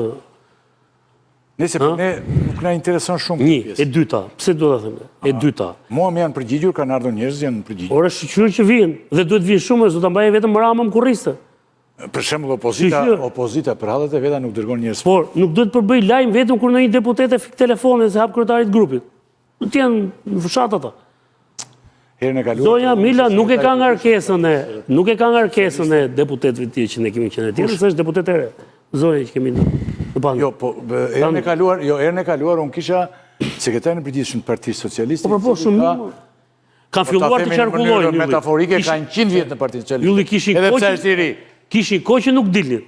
Shqyr që kanë dalë në Përpiqen vinë të gjitha unë. tani të them tek situata që dhe i ftoj dhe shiko, ajo qëndrueshmëria do vi do mbroj pozicione vetore, kjo nuk do. është patjetër, I kërkoj unë mbroj, tani- ajo flet për A do të rrezosh Ramën apo jo? Se kam patjetër, thirrë për këtë punë. tani rasti i djeshëm, i cili mori vëmendje, edhe prej distancës ishte shumë e gjatë, se vërtet nga Tirana në Rinas mos gabohesh diku tek 17 kilometra. Për 17 kilometra ata përshkosh në këmbë. Dhe duke që ishte vërtet, ata çdo ditë përshkojnë kilometra të tërë. Po i distancë ka që gjatë. Dhe çfarë ndodhi dje, Ylli bën përshtypje sot në reagimin që ka bërë policia e shtetit. Më në fund, për herë të parë, në ditën e 15, policia e shtetit ka filluar procedimin penal ndaj 19 protestuesve dhe ka të bëjë kryesisht me marshimin e djeshëm ose marshimin e mbrëmshëm për në Rinas, ka sekuestruar 2 automjete, të cilat, sipas policisë, kanë synuar të pengojnë qarkullimin në një rrugë nacionale dhe po të shikosh akuzat të cilat u ka dhënë janë pengimi i qarkullimit të mjeteve të transportit, organizim dhe pjesëmarrje në grumullime të palishme dhe prishja e rendit dhe qetësisë publike. Me këtë akuza mund të ndalosh çdo protestues. Nëse e jep truri policisë, sot çdo protestues mund ta ndalosh me këtë lloj akuzash. Kaq e përgjithshme, pra se nuk e pyeta zotin Goçe pak më parë, sa i tha që më ka thirrur ata të antiterrorit, ku të kurioz. Si e kanë bërë ftesën dhe si mund ta thresin? Se antiterrori nuk është një shërbim policor. Thirrje për ty në ambasadë. Po më mirë për ambasadë në Shqipëri, s'ka ambasadë shqiptare në Shqipëri. Mund të në ambasadat në vende të tjera të botës ku jam mbledhur shqiptarët. Po në Shqipëri ka ambasadë shqiptare. Vetëm po hym të ambasadë e Kosovës, se në Shqipëri s'kemi. Ne po them, Për të huaj duhet ta ketë ai. ore sigurisht që ajo bëhet për t'i demotivuar se kjo është ashiqare. Dhe po e pe kryeministri e kapi mbrëm këto të rinasit me të dyja duart dhe sot u morë vetëm atë që shqyr tha më në fund që e bët gabimin, se këtë po prisim, tha që të gabonin. Dhe fakti që policia ka marrë masa me njëherë dhe i ka filluar në hetim, ki parasysh ku bën protesta PD-ja që hidhe molotovët, i arrestojnë ato. Në rastin konkret, ka filluar vetëm procedim në gjendje të lirë, se kështu nis. Pra, ti nuk mund t'i përgjigjesh atyre protestuesve aty, që kam shumë se 2 javë, me procedime penale, se i bie që të pastaj të lënë të gjitha punën policia, të merret procedurë njerëzit që dalin aty. Dhe pak më parë, kur tha zoti Qorri për ata gardistët që janë aty, më bëhet shefi që deputetja e Partisë Socialiste reagoi, po i ka pyet ndonjëherë ata sa e kanë rrogën? Sa e ka rrogën një gardist? Dhe sa ka lviz rroga një gardist? Pak e kam, po Nga 21 janari, pak muaj ka. nga 20 janari deri sot. Sa është rroga i gardistit? Çet një, sa kanë lviz? Jam 15 vite. Dhe kur përmendni gardistët, një minutë, kur përmendni gardistët e 20 janarin, duhet kujtohen që vrasjet e 20 janarit janë për kokrët shefit. Dhe ata protestuesi që thiri Partia Socialiste, ajati Alex Nikës për të përgjigje atje. Sa mandate i duhen Partisë Socialiste për të gjetur vrasit mes bulevardit dëshmorët e kombit dhe t'japi drejtësi për atë familjen atje dhe ja rritur fëmijët. Kur është vrarë Alex Nika, vajza e madhe ishte 2 vjeç, vajza e vogël ishte 6 muajshe. Sot janë adoleshente, mund të jenë protestë ato. Tani, a do të kthej një përgjigje se këtë historinë që ne hajtë provojni me vota. E dimni që hajtë provojni me vota. Topin e kam unë, penaltin e gjuaj vetë, varin e kam unë, normali që ti të kush të fitoj. Por në këtë situatë, ju s'mund ta mohoni dot, as si parti në pushtet, as si forcë qeverise, që në qytet ka dalë një faktor i ri, cilin se mohoni dot. Kur nuk janë ngritur shqiptarët në gjithë cepat e planetit ku ndodhen, me flamuj kombëtar, duke protestuar, janë për Zvërnecin ata, janë për Edi Ramën dhe keq qeverisjen. Mos e lexoni gabim ata që janë atje. Njerëzit janë në shesh kundër keq qeverisjes dhe kundër Edi Ramës. Gjithë të tjerat janë garnitura. Çdo gjë tjetër është janë garnitura. kundër establishmentit. Janë kundër Edi Ramës parit. Pastaj hajde flasim për gjëra tjera. Edi Rama është në qendër. Me Edi Ramën kryeministër nuk bëjnë dot zgjedhje këta, harroje. Ja, një sekond. Harroje. Nuk po them. Ky është fakti sot. Edi Rama është për kërkesat. Pastaj hajde merreni me Ta maksimin, janë tani, sa po poshtë. ta saksojmë. Janë kundër establishmentit. Mund Po ta pra po, po kush është sot shtylla që e mban establishmentin këmbë? Edi Rama. Shtylla pra. Edhe E tjetër. pra. Po rrëzove shtyllën kryesore. Shtylla tjetër Bikollaj. Po duhet të rrëzosh kryesore. Kela. Ne kemi 16 ditë që ndodhemi në një realitet komplet të ri të pamenduar para 6 ditë. Deri ditën e fundit, përpara të dielës 2 javë, ne ishim ata që në përstudje thonim këtij populli ka vdekur nervi, nuk del askush protestoi, kanë frikë të dalin protestojnë, dhe për këtë duhet kërkojmë një falje të madhe, sepse ajo që po ndodh, Jo falje, s'kemi të kërkojmë se deri atëherë s'kish dalë. jo, ne thonim Atë dilin militantët, jo qytetarët. Ne thonim që ky popull nuk del, pra nuk ka nerv, e ka pa mundur dalje, por u ngritën. Dhe e veçanta e këtyre 2 javë është që nëse ditën e parë dhe ditën e dytë, ndoshta deri në ditën e tretë flitej me zë të madh dhe me forcë për Zvërnecin dhe për Sazanin, tani ajo është një çështje periferike e gjithë kësaj mase të madhe njerëzish që kërkojnë gjëra komplet të tjera. Ata zëra që dëgjojmë për ditë janë hallet e çdo qytetari shqiptar që ne mund të kemi dëgjuar nëpër kronika televizive, nëpër mini protesta, nëpër cepat të Shqipërisë, kërkesa nga mungesa ujit të dritës te korrupsioni e te çdo gjë tjetër që është bërë keq në këtë vend. Dhe përballë gjithë këtij grupimi njerëzish të ndryshëm, se kjo është e rëndësishme këtu të thuhet, të ndryshëm, që kërkojnë në një zë të gjithë bashkë dorëheqjen e kryeministrit, mendoj se reagimi i majorancës duhet të jetë më me respekt dhe më dialogues. Nuk mund të jetë as bullizues, as cinik. Pra nuk mund të thuash që videot prodhohen me inteligjencë artificiale, sepse mund t'i shoh dhe unë ato video me inteligjencë artificiale, po më mirë shoh ato video sepse kam 14 vite që shoh projekte në 3D që nuk zbatohen dhe kur nisin të mendohet zbatohen, prodhojnë vetëm korrupsion. Dhe në këtë pikpamje, ajo që ndodh atje meriton vetëm respekt dhe është një protestë për dinjitet. Dhe për herë të parë nuk ndodh vetëm në sheshin Skënderbej. ndodhë në qytetet ndryshme të Shqipërisë, edhe me një banor si në Prinjas dhe në Librasht, edhe me 10 si në Gjirokastër, edhe me 100 si në Korçë, edhe me 100 në çdo kryeqytet evropian. Dhe pikërisht për këtë arsye, kjo protestë duhet të ketë shumë më tepër respekt nga qeveria dhe nga majoranca. Dhe mbi të gjitha, ka 2 javë që kjo ndodh në Shqipëri dhe ne nuk kemi qoftë gjysmë fjale nga presidenti i Republikës. Presidenti i në to aty, apo Nëse merren të gjithë aktorët politik dhe mund të edhe të masakrohen dhe të bullizohen atë protestë, presidenti i Republikës këtë 2 javë mund ta kishte thënë një fjalë, sepse është në funksion në fund të ditës. Ai nuk e ka thënë asnjë fjalë. A mund të Po, Sara? dhe një përgjigje për ta përmbledhur gjithën tani se. Nuk e ke kusht, Kemi kështu se bashkëbisedu se jo. Jo, patjetër, po kështu mendojnë këta tani. e mirë është të them disa përgjigje. Unë përpiqem me gjitha mënyrat të krijoj një ekuilibër këtu. Po. Në fakt, Sot fatkeqësisht ka dhe se ke menduar që jam peshë rënd, se ke harruar që unë jam dobësuar. jo vetëm kaq, po më ka ndodhur dhe që ka gazetar tani që fillojnë të fshihen. Mirë, okej. Ndodh edhe kjo. Ndodh. Sa kohë keqe ka ardhur, nuk u merr njëri përsipër për të mbrojtur. S'kam fajun. Jam fshehur ata që. Jo, po ju thonit kundërtën shumë herë, që ne i kemi të tërë, i kemi blerë, i kemi. Por nuk keni njëri që del për Zot, keq puna. Ne ka rëndësi, ne na del për Zot populli shqiptar, ai ka rëndësi, ai shkon ke kutia votimit, nuk është. Se për ato presionet sigurisht nuk është e që rëndësishme. na vjen keq që ndodhin, po mendo ç'a presionesh jemi ne të tjerët. Që të kthej. Dhe kur vjen dhe presioni i pushtetit përsipër, se çik më i rënd ai. Nuk më thatë këte tani shkuare në aeroport. Po pra, se e kam një përgjigje edhe për këtë. Unë ja u bëra këtë pyetje dhe jemi kolegi. Ta thash ka procedim për E kam 19 veta procedim, 2 makina sekuestruara. Herë e parë që policia vepron me procedime ndaj protestuesve që janë bulevardësh, rasti parë. Ajo sepse aeroporti është i rëndësisë veçantë për sigurinë kombëtare.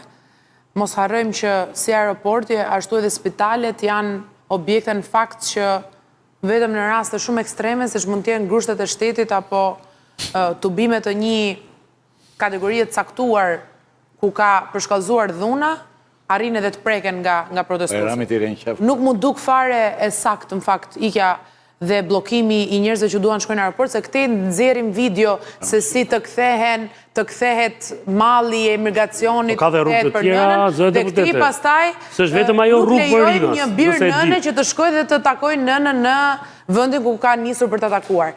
Pra ka disa nonsense. Megjithatë, patjetër që janë pjesë e një që organizimit të organizuar tashmë, kështu që do ballafaqohemi dhe me to. Për sa i përket një përgjigje shumë thjesht për zëvendësin e vogël të Nokës, se i tillë është që sot Arlindi, me gjithë respektin që kam pasur përpara. Dhe të gjithë kështu thonë për këte, kanë respekt fillim, pastaj tonë zëvendësi i vogël i Nokës, i cili na përmendi këtu, ja mor Nokës, se një ka Noka të madhërishëm, që përdor ato, jo, ai eksaktësisht thot këto që theti sot. Ora, është e vërtetës pyetja, po. Je i frymzuar totalisht. Tani se është e vërtetë dhe se s'është e vërtetë, ti shko dhe verifikoje. Por që ti e frymzuar nga flamur Noka, ky është lajmi shumë i madh i ditës sot. Dhe në fakt nuk e prisja, kisha përshtypje që ishe më lartë se sa kaq. Se të kisha vendosur pak më lartë se sa. Ju në Elbasan keni marrë shumë vota për dës, me sa diu. Megjithatë, dhe në qoftë e vërtetë. Keni marrë dhe votat për dës. Me sa diu. Po për kanë qenë këta. Jo, ai keni marrë, bravo qoftë. Familje vjetër e për dës. Po mos e akuzo Arlindin për gjithësi. Po lëre tani, ti kthem Arlindit e të kthem dhe ty pastaj. Po e më kthem, po s'më thes do, po them. Mund ta bëj këtë diskriminimin pozitiv, jam vajzë. Flet për Nokën, pa që Noka në unë do t'ju lutem që Noka në sepse e para. Nëse do të mbroj Nokën. E dyta, ke plot gjëra për të thënë, mos e çoj. Jo, po patjetër që do ta Mos e çoj gjërat. Jo, të flasim pa personalizuar as për Arlindin. Tani u personalizua, do ta kthej personalizimin. Edhe do ta hap. Arlindi është njeri afër emisionit tim në shumë pikpamje. Unë uroj që zonja të flasë. Më duhet. Shumë. Po mirë po. E di pse. Na duhet të tërve. Jo, po ka pak njerëz për të thirrur dhe për të ftuar. Shumë dakord. Se çfarë tani do trembet Arlindi? Jo, nga sidomos nga kjo që ne quajmë. Edhe s'do vi më në emision. Kjo që quajmë opozitë. Unë uroj që zonja të flas sa më shumë e sa më gjatë. Sepse në çdo fjalë bën nga një autogol. Dhe unë nuk e ndërpres. Të lutem, vazhdo. Ashtu e bëj. Ky intimidimi i lodhur i politikës vjetër nuk vjen me mua, se tash nuk je më i ri në politikë, i vjetër në politikë. Dhe e di çfarë ka ndodhur me Arlindin? Se Arlindi u fut si i ri dhe duke qëndruar kaq shumë ke ky pellgu, u bë i vjetër dhe u bë si këta, se erdhi sot në tryezë dhe u soll si këta. Madje tani që po e mendoj, edhe Noka ishte ulur fikse aty ku është ulur Arlindi ke emisionin jot, kur tha të njëjtin gjë. Kam përshtypjen që ke filluar Arlind të devijosh nga fokusi jot i drejtë dhe kryesor, cilës ju futen në nga establishmenti jo. Megjithatë nuk ka problem. Këto janë zgjedhjet e tua dhe këto janë gjërat e tua. Megjithatë, për sa i përket mbështetjes, po që se ke ndonjë, ku di unë, dyshim, arsye, ti personalisht, se këta që bëjnë ngam kotëm kot, nuk ka problem. Po ti personalisht, unë jam shumë e gatshme Arlind, që ndoshta dhe ta lë mandatin dhe dalim të dy në garë. Unë edhe ti përballë njëri tjetrit dhe të shikojmë se kush frymëzon më shumë. Edhe shohim. Në burgje besoj ju. Në burgje dhe jo. Në qytete, në fshatra. Në burgje dhe kudo. Në burgje dhe kudo. Po dhe burgje përfshirë. Dojtë kemi zgjedhjet para kohës sa më parë, edhe ta shohim. Ta shohim. Edhe burgjet përfshirë. Se me sa di, janë njerëz ata në burgje në fakt dhe kush ka drejtën e votës nuk dahet në burg ose jashtë burgut në fakt. Deri tani Tele nuk ka personalizuar bisedën. Mirë, dakor. Jo, nuk merre më me edhe personalizimin bile edhe dy të ftuarit e tjerë që unë kisha në lidhje nuk e personalizonin. Bile në këtë gjendje po bie edhe Qori. E pra, se aq, nuk e frymëzimin o Yllitani. Nuk e vazhdoj do aty ku ishte, se nuk jam bajti më. Rezervat e veta, pse ne nuk frymëzojmë qytetarët, dhe unë shpreha vlerësimin tim për cilat kategori. Sa vjet ka? Për shembull, Donzie personalizon me këtë fjali. Sa vjet ka Arlind Qori në politikë? Ta mbyll pak se nuk do që Arlind Qori s'ka sa do që të ketë nuk e ka Sa vjet kanë pushtet Arlind Qori? Sa do që të ketë nuk e ka. Sa vjet kanë pushtet ky? Pushtetën në politikë. Arlind, për të ngritur flamurin e bardhë dhe pa të marrë vëmendjen e atij që bën pyetjet, po tani sinqerisht, meqense je i drejtë idealist, ke vota që nuk janë në burgje etj. Në rast se kjo protest, mirë u tha këtu, mund të kthehet në një institucion politik. Pra këta njerëz do duhet të organizohen ndoshta në një opozit, meqense kjo që kemi s'ekziston. Pamundur që ata të kthehen në një forcë politike. Është një nga tezat, është një nga tezat që mund të kthehet. Jo, është tani është një nga tezat. Çfarë do bëjnë ata? Po sepse janë komplet të ndryshëm, s'mund do të krijojnë dot një forcë politike njerëz që mendojnë ndryshe. Të krijojnë tremo. Ora aty ka dhe socializëm, sa duash. Jeni 4 zotrinj këtu, ma lejoni ta mbaroj një nga fillimi në fund. E zëm se do ndodhi. Tani, çfarë do bësh, Arlind? Do t'i bashkohesh kësaj partisë së re që mund të dalin nga kjo protesta, se ti e ke parë që vetë nuk i ke frymëzuar mjaftueshëm, se edhe nuk të kanë dalë kaq shumë njerëz atje. Do i bashkohesh apo do vazhdosh me partinë tënde? Jam shumë kurioze se kjo tregon shumë pastaj edhe për mënyrën se si ti vendos të reagosh aty, arsyet pse je aty. Edhe mund të marrë një shpjegim edhe ata zotrinjtë e burgjeve, besoj disa për tyre mund t'jenë duke na ndjekur, mund t'jenë kurioz dhe mund t'i marrësh dhe disa vota. Tani janë fikur dritat në burgje. I fiket ti me atë vit. Të kohë janë fikur. Jo, ata kush e u keni krijuar, si gjinjam aty. Ta vazhdojmë që bisedën nivel pak më të lartë. Kjo është gjithmonë, si ka mundësi. Protestuesit kërkojnë largimin e qeverisë. Gjithmonë niveli. Protestuesit kërkojnë largimin e qeverisë. Tani, se dolim ke niveli. Nga burgu, pam tek niveli. Deputetja, se di që artikulon mi, prisja tjetër gjë, po më zhvija. Vërtet prisja tjetër gjë. Në një Shqipëri pak më normale, ju siguroj, zonjë, në një Shqipëri pak më normale, ju as në ndër nuk do ta shihni të qenit deputete. Po juve që nuk e shikoni as të normale, as në Shqipërinë e vjetër, ju mund të bëni edhe kryeministre mos, se këtu ka marrë perra uratën. Mirë po, në atë Shqipërinë e re që aspirojnë kaq shumë njerëz, me intimidim personal, aq shumë njerëz sa që besoj që do të vi koha e Shqipërisë së re. Tani, me që ishim tek Rama, i cili është i gjithë pushtetshëm dhe thotë dolëm tek Rama tani se nuk u kthyem dot. Unë dua t'ju them që zoti Rama ka një mënyrë shumë të thjeshtë për të provuar sa i fuqishëm është. Të jap dorëheqjen dhe të shkojmë në zgjedhje të parakoshme. Sepse në qoftë se do kishte vetbesim dhe do ndihej i fuqishëm, ky do ishte një rast i artë për të. Dhe ata janë formacion politik. Do ishte një rast i artë për të thënë që doni zgjedhje, ikim zgjedhje. Mirë po sot, Edi Rama është më i dobët se kurrë më parë dhe e di që po u bën zgjedhje, jo vetëm do humb, po do të humb në mënyrë më të turpshme, të mundshme dhe Rama po humbi pushtetin. Kam bindje që do humb dhe lirin, sepse aq i korruptuar është, sa që pasaj nuk do të ketë asnjë pengesë për spakun dhe që kërkon, për t'i kërkuar llogari për zullumet që ka bërë. Po e them dhe herë, në çdo vend minimalisht demokratik të botës, me kryeministra minimalisht të përgjegjshëm, kur ke përballë protestën më të madhe të 35 viteve të fundit, jep dorëheqjen, sepse pyetja është, po kur e jep dorëheqjen një kryeministër? Kur? Kur e jep? Se dorëheqja do të thotë të marrësh përgjegjësi përpara një risie të paparashikuar. Dhe nuk ka asnjë ngjarje më të madhe se kjo. Dhe më të mendueshme. Tani ky nuk e pranon dorëheqjen. Kryeministër të jap dorëheqjen. Arlind. Tani unë do uroja shumë. Jam okay. Zonja deputete të ndiqte mbase shembullin e kolegës vet, sikur e preku një çik më parë. Jo do ta them unë prap tani. Edhe ta vërtetoj që nuk është thjesht karton, sepse zonja tjetër e dha dorëheqjen dhe të paktën me këtë akt tregoj një gjest qytetarie. Ajo ka përgjegjësitë e saj për faktin që për një vit e kusur ka qenë kartoni Edi Ramës dhe ka shumë nevojë që të mbajë një qendrim publik për këtë gjë. Pra, thot, pse ka qenë kartoni Edi Ramës për një vit e ca dhe çfarë është ju që të konsiderohet deputet e pavarur sot, por gjithsesi në një akt që bëri është për t'u vlerësuar dhe meqense zonja Koçeku me këta akt tha, unë nuk jam karton, zonja Mile nuk mund të thotë, me që ajo nuk është karton, se jam asu karton. Se ke gjithë emisionin që më thua Mile. Je i frymzuar nga Berisha, më ti s'ke faj. Je i frymzuar totalisht nga Berisha. Nuk të njoh mirë, të lutem më fal, nuk ta kam bërë qëllimisht. Edhe këtë Mile ma ka thënë Berisha, edhe të kërkojnë ndjesë të doktori ndryshon gjithë emrat. Orë është totalisht i frymzuar nga Berisha. Se fjali ka thënë për mua. Çiko po e personalizuam Mila. Mila, më fal, të lutem të kërkojnë ndjesë sinqerisht për e di pse të kërkojnë ndjesë, sepse mbi emrin ma përdorin kundërshtarët për keq, kështu që nuk dua të bie në të njëjtin batak si kryetari juaj. Prandaj të kërkoj shumë ndjesë për në vend ta thoj a, e thash e. Pra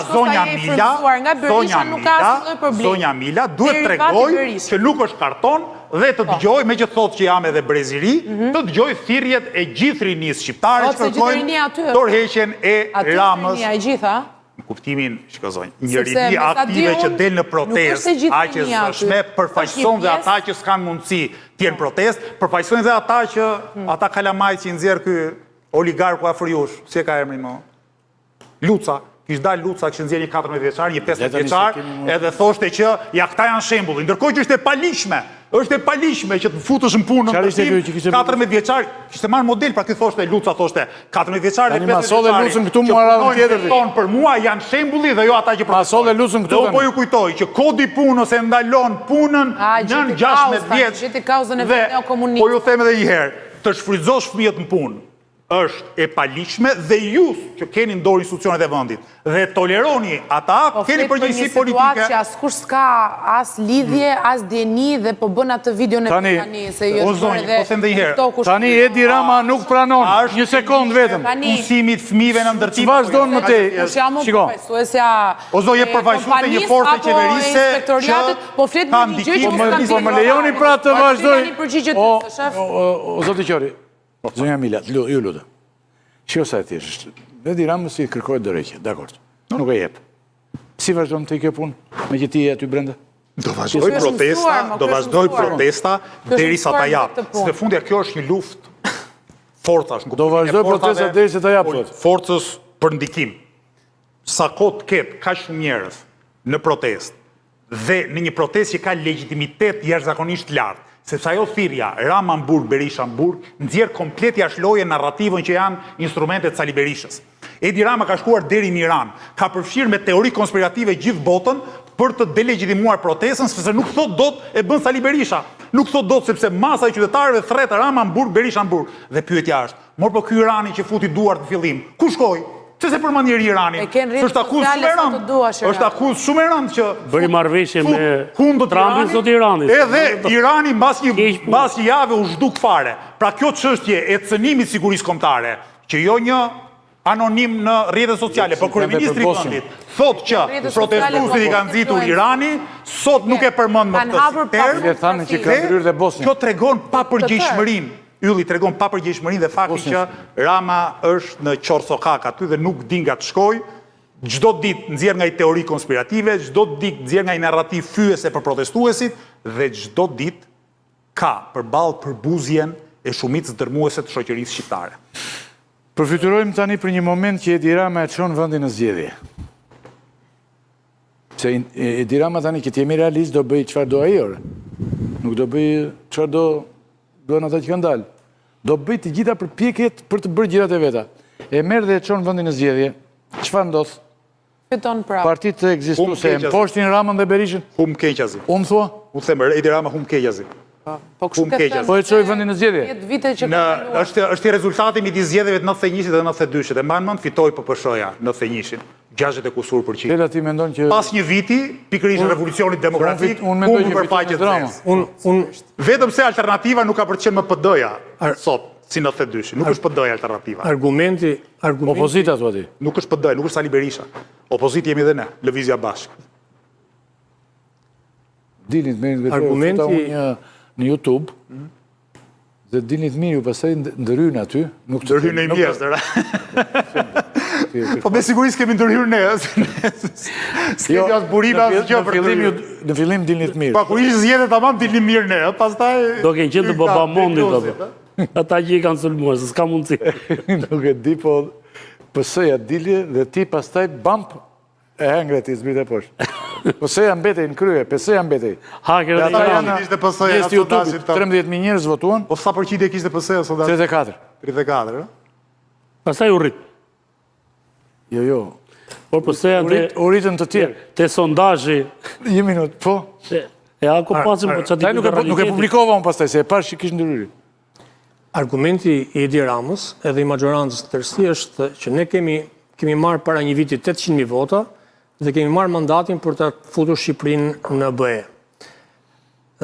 Përballë, nuk është se ka një forcë politike e cila e ka konkuruar apo po e konkuron dhe duhet t'i demonstrosh atyre që ke marrë 800.000 vota. Përballë janë një grupi math njerëzish të cilët ti nuk identifikon dot nëse janë të djathtë, janë të majt, janë të votues të Lëvizjes Bashkë, janë votues të partive të vogla, janë votues të PD-s.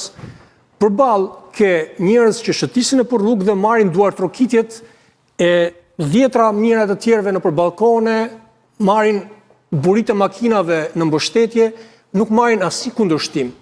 Dhe për këtë arsye ti nuk mund të konsiderosh që përballë un kam një mini forcë duke qenë 2.000 veta, 3.000 veta, 5.000 veta, janë aq pak sa që nuk mynë në sy dhe nuk hynë përpara 800 votave tona. Përballë ke njerëz që protestojnë edhe nëpër kryeqytetet europiane, edhe nëpër qytetet e tjera të Shqipërisë dhe kauza e përmbledhur e gjitha bashkë është jep dorëheqjen se nuk ka lidhje me faktin që i morë votat para një viti. Ka lidhje që kemi 14 vjet thonë njerëzit që presim për të bërë më mirë ky vend dhe sipas tyre nuk është bërë mirë. Dhe për këtë arsye duhet dhënë dorëheqja. Në rast se ajo që thua ti mund të ndodhë, pra në një moment të caktuar Edi Rama mund të japi dorëheqjen, nuk mund të jetë zgjidhje edhe ato zgjedhjet e parakoshme brenda 45 ditëve që duhet të mbajt. 2-3 ditë me radhë, aty është artikuluar fakti që Edi Rama të jap dorëheqjen dhe të krijohet një qeveri tranzitore, një vjeçare, e cila të krijojë mundësinë që në këtë vend të bëhen zgjedhje të lira dhe të Rama ndershme. thua ti t'jap dorëheqjen, ja një sekond. T'jap dorëheqjen të krijohet qeveri tranzitore që të mundet Edi Rama.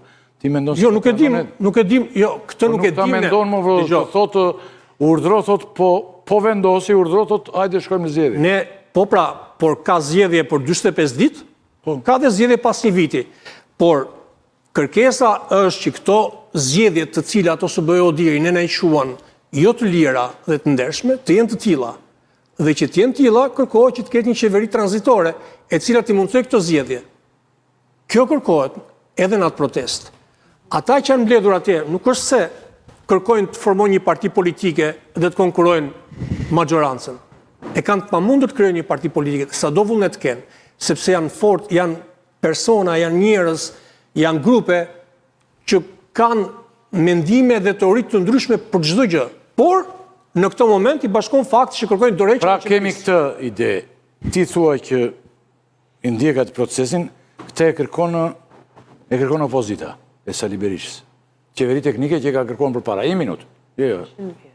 Po, ka qenë një nga kërkesat e kërkesë permanente vazhdueshme e Sali Berishës që të ketë qeveri të tranzitore, një vjeçare që të mos shkojnë në zgjedhje me Ramën kryeministër. Mos shkojnë në zgjedhje me Ramën kryeministër.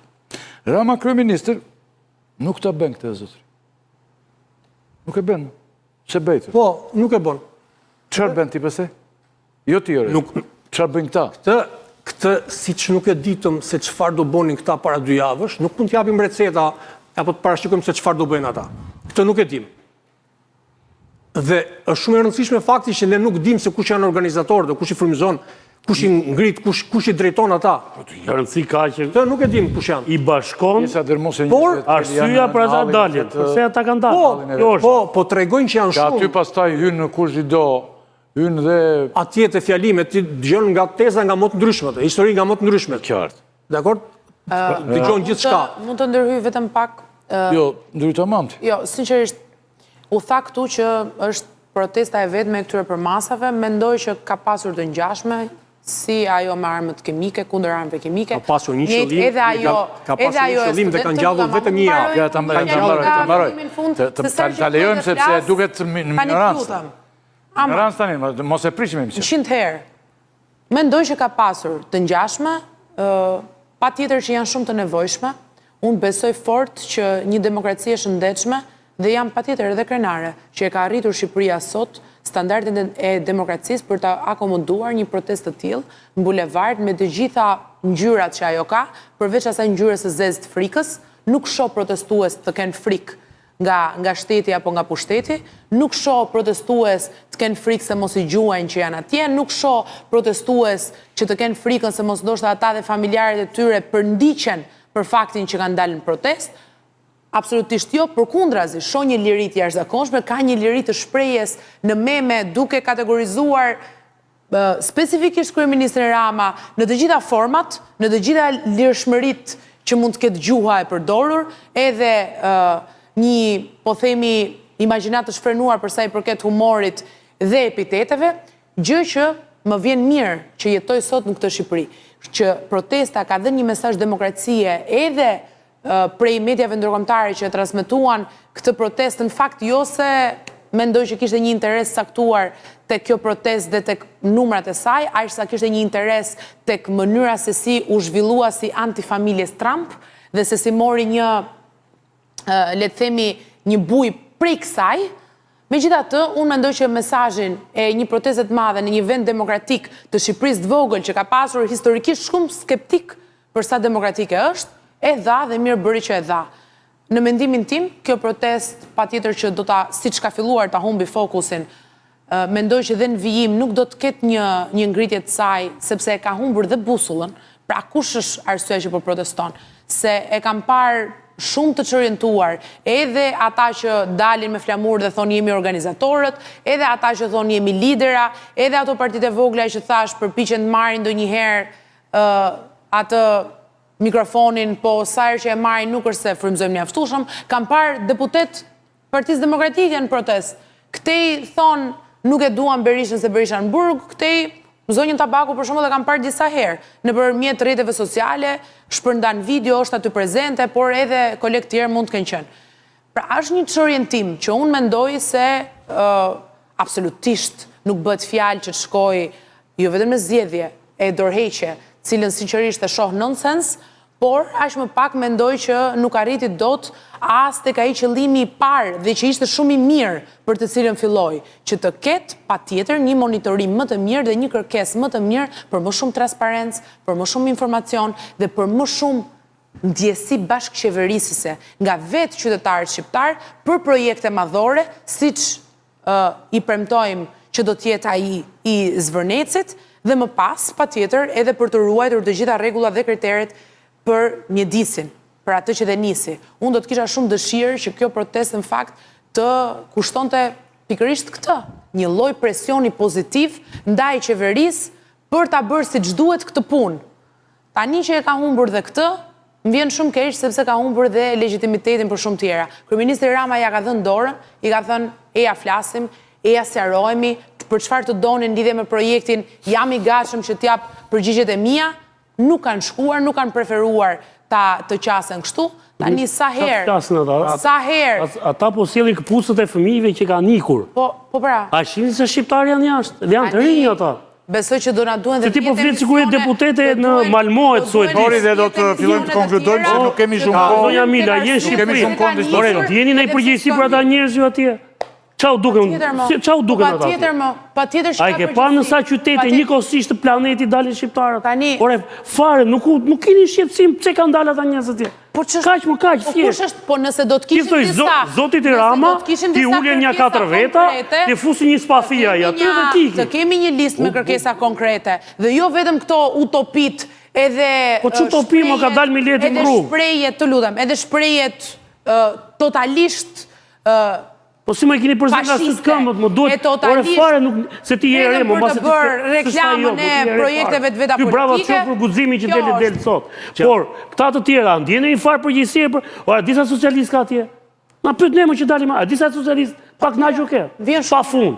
Po mirë përgjësia, ndjeni për ta jo. Më vjen shumë mirë që dalin, që kanë lirin dalin, për çfarë do të... Po mirë më dëgjojnë, që si reagon ti dhe reagon kryeministri, unë s'kuptoj asnjë farë reagimi ndaj atyre, asnjë farë përgjegjësie, për ulje ndaj tyre. Se ju prisni vetëm reagime ekstreme. Po në moment që ti thoj Irani, KGB-ja, UDB-ja, Mossadi, ku ti ç'ka ska dalë? Ti thua jep dorëheqjen. Shkon në zgjedhjet parakohshme. Ore, ju mund aty një nga ky është një drejtor policie.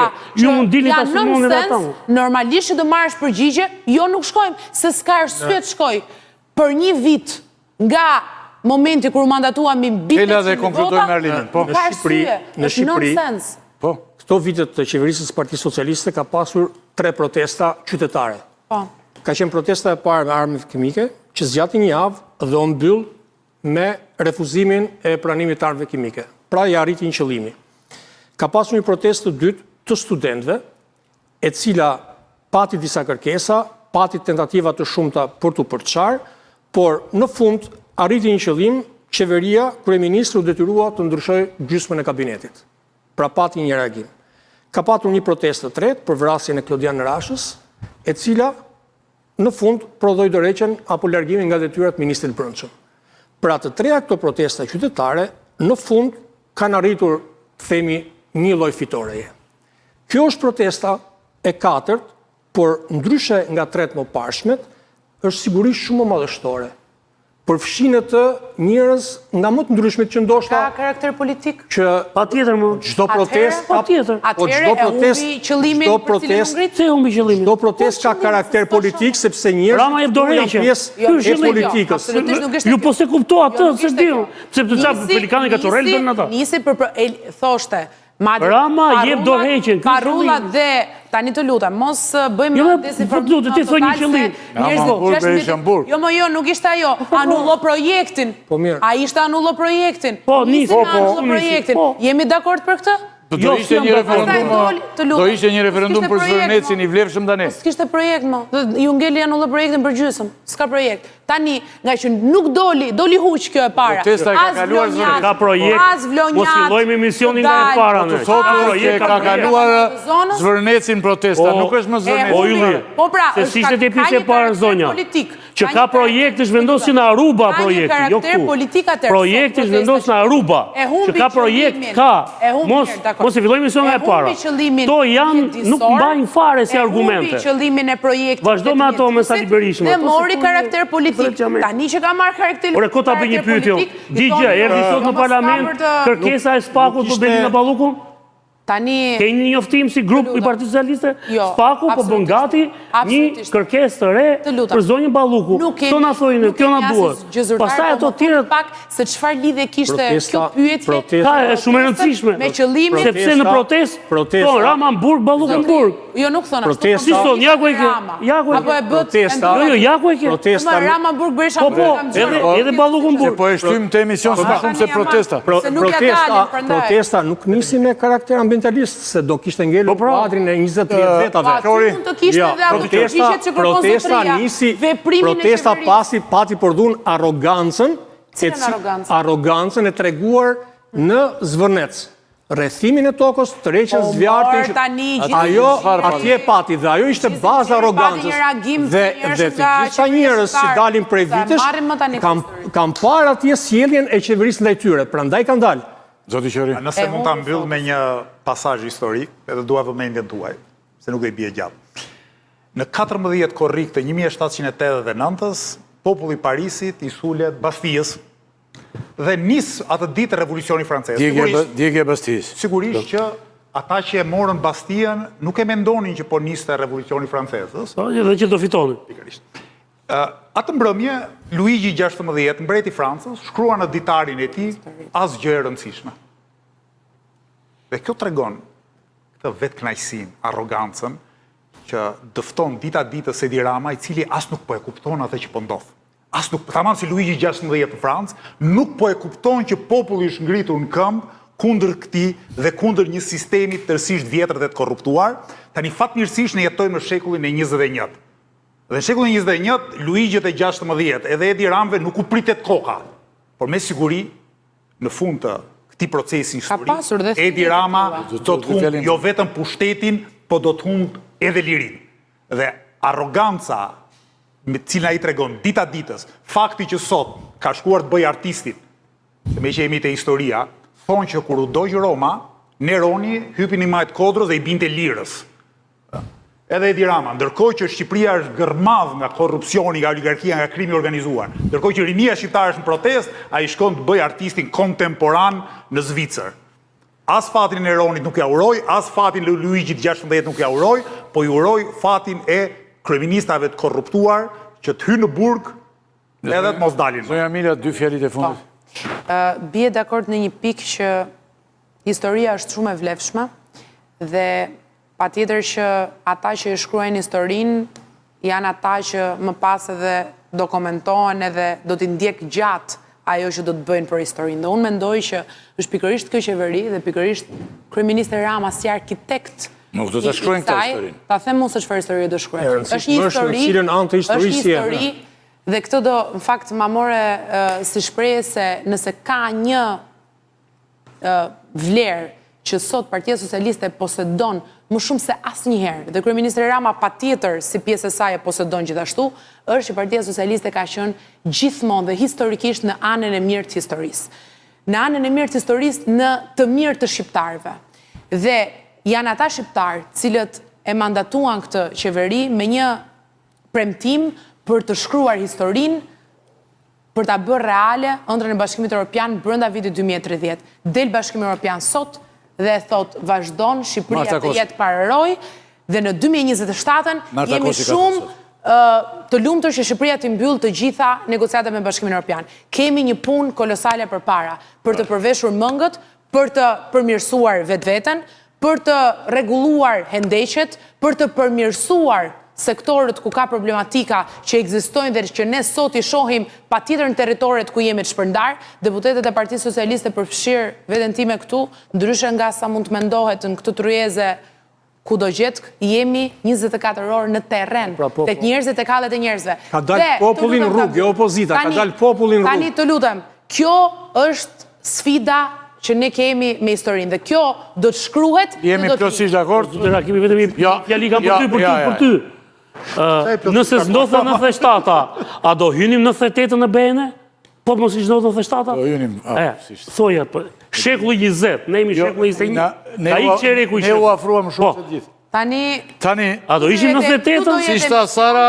Këtu do jetë emisione dhe do të ndjekim. Ata vazhdojnë të protestojnë në rrugë. Si që tha zonja Sara Mila, të gjithë kanë përveshur mengët, kjo është një vend mengë përveshur. Edhe pa gjumë 24 orë, për ditë 24 orë pa gjumë. Kjo është një vend mengë përveshur i gjithi, protesta nuk kanë mbaruar apo ja? Vazhdon. Vazhdon? Kanë vajtur një kundi? Jetë, rrugëve. Janë në rrugë. Marrin përshëndetje nga qytetarët. Sot ishte dita e 16, edhe është dhe një dita jonë që vazhduam emisionin. Tani, miru pafshim, faleminderit shumë, ju falenderoj shumë. Sara, zoti Qori? Po, në sajtë mazhorancës u mundësua dhe emisioni edhe protesta, se pa ata, në që të bëndime? Besoj mirë dolim, apo jo? Dhe sa mirë rrugës. Po, pa tjetër. Zonja Mila, se cili mendimin e vetë, është shumë rëndësishme. Jetojmë më në fund demokratisë. Tani, të nderuar dhe shikus, këtu e mbyllim dhe do të jemi tani përsëri në emisionin e ardhshëm dhe do të vazhdojmë. Të njëjtën e kemi apo ja? Ne na pyet tani. Po se s'dihet të revolucionit që bën gjitha. Natë e mirë, faleminderit.